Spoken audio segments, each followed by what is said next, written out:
15 years, the case sat untouched. Not because it was solved, but because everyone believed it couldn't be. It was the kind of case detectives quietly warned rookies about. The kind that followed investigators home at night. The kind that ruined careers, marriages, and sometimes sanity.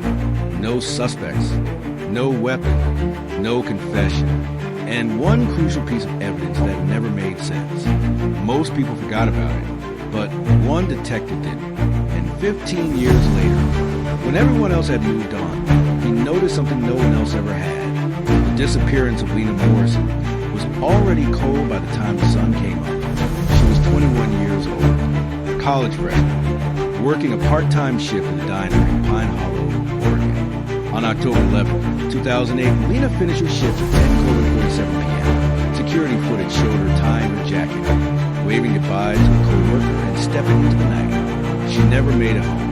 Her car was found the next morning parked behind the diner, keys still in the ignition. Purse on the passenger seat, phone dead, but still inside. There were no signs of a struggle, no blood, no broken glass. It was as if Lena had simply stepped out of her life. Detectives swarmed the case in the early days. They questioned co-workers, boyfriends, ex-boyfriends, professors, neighbors. They searched the woods, the river, the abandoned mill outside town, nothing. And then there was a camera, a single traffic camera at the intersection outside the diner, recorded Lena walking toward her car, then stopping. She turns her head. Someone is speaking to her, just out of frame. She listens, she nods, and then she walks away from her car, calmly, willingly, and disappears off camera. That moment shattered the case. Because kidnappings don't look like that. The town turned on Lena almost immediately. People said she ran away, that she wanted attention, that she met someone online. Others whispered dark theories. But Detective Marcus Hale never believed she left willingly. Marcus had been on the force for 22 years at the time. He'd seen enough fear to recognize it, and he saw it in Lena's posture, not panic, not resistance. Something else, recognition. For 3 years, Marcus worked the case relentlessly. He reviewed footage frame by frame, re-interviewed witnesses, followed every rule. But there was one detail that never fit, Lena's phone. Even though it was found in the car, it showed activity for nearly 6 hours after her disappearance, NO calls, NO texts. But movement, the phone's internal pedometer recorded steps. Thousands of them AS, someone was walking, carrying it. Tech experts dismissed it as a glitch. Marcus didn't. But without proof, the case stalled. Funding dried up. Leads stopped coming in. In 2011, the department officially labeled Lena Morrison's case inactive. Marcus was ordered to move on. He never did. 15 years passed. New detectives joined the force. Old ones retired. Marcus did too, at 61 years old. But retirement didn't quiet the case. If anything, it made it louder, because now he had time. And one night, going through old case files in the garage, Marcus noticed something that had been overlooked for over a decade. It was in a supplemental report, barely a paragraph, a witness statement from a gas station clerk. Taken 2 days after Lena vanished, the clerk reported a woman matching Lena's description standing outside the station at 3:12 a.m. barefoot, disoriented, asking for directions.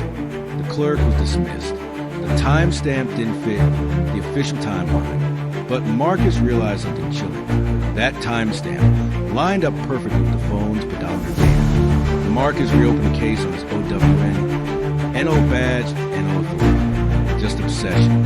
He drove to the gas station. IT had been renovated. Different owners. But the security camera mount was still there.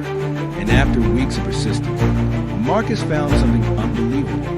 The old footage had been archived, and it showed her, Lena, alive, standing under the fluorescent lights. But she wasn't alone. Someone was just off camera. Again, always just out of frame. Marcus noticed something else. In every piece of footage where Lena appeared after her disappearance, she never looked at the camera. She always looked past it, at someone standing close. Very close. Marcus froze the footage and zoomed in, and that's when he saw it. A reflection. In the glass door, a man's silhouette, tall, broad shoulders. Standing inches behind her, Marcus ran the reflection through facial enhancement software. It wasn't perfect, but it gave him a shape, a gait, a posture, and suddenly, the pieces started aligning because there was someone who matched that profile. Someone connected to the diner. Someone who had been interviewed once and never again. The night manager. The man's name was Evan Crow. He'd worked nights for years. Quiet, reliable, unremarkable. His alibi had never been fully verified. And here's the detail that sent chills down Marcus's spine. Evan had been transferred to another state 3 weeks after Lena vanished. Marcus dug deep. And what he found made his blood run cold. 3 towns within 3 years. 3 missing women. All work late shifts. All vanished without signs of struggle. All last seen speaking to someone they appear to know. Different states, same pattern, same shadow. Marcus brought his findings to the department. At first, they dismissed him. Retired. Obsessed. Chasing ghosts. But then they ran Evan Crow's name. And everything changed. Crow had been arrested twice since leaving Pine Hollow. Once for trespassing. Once for stalking. Both cases were dropped. But his DNA was now in the system. And when investigators ran it against old evidence, they found a match. A partial print recovered from Lena's car door. The same print no one could ever place. 15 years later, they had their man. Crow was arrested quietly. No press conference.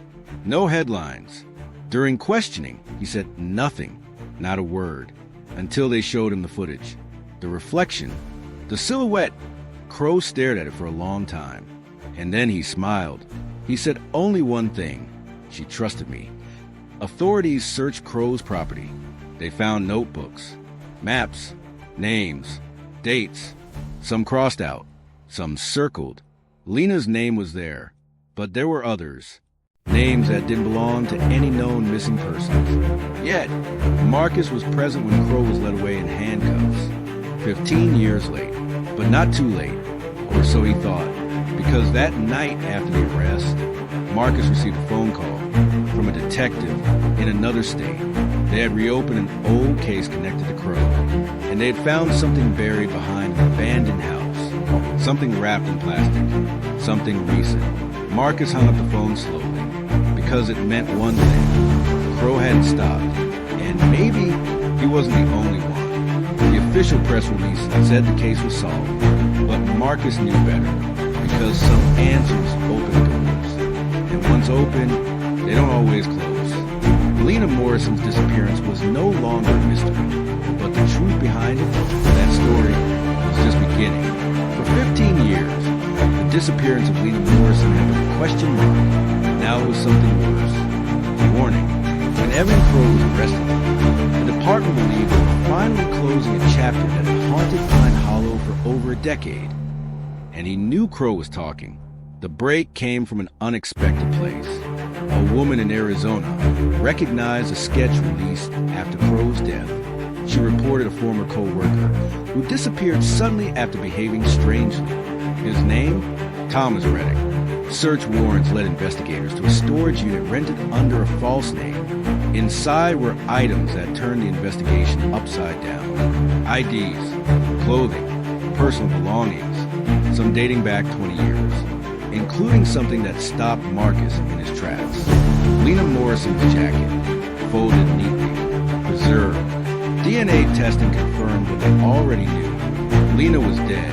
Her remains were found weeks later buried in a shallow grave near the Oregon-Nevada border. 15 years after she vanished, her family finally had answers.